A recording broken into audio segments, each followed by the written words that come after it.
Okey. Dalam akaun kita, misalnya akaun kita, gapo-gapo kita beli, kita scan. Kita scan. Lepas tu, gapo ni kita kena pastikan duit tu ada.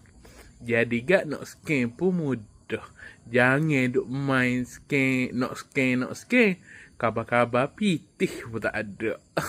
Malu tahu. Jadi pastikan kita juga bawa duit cash.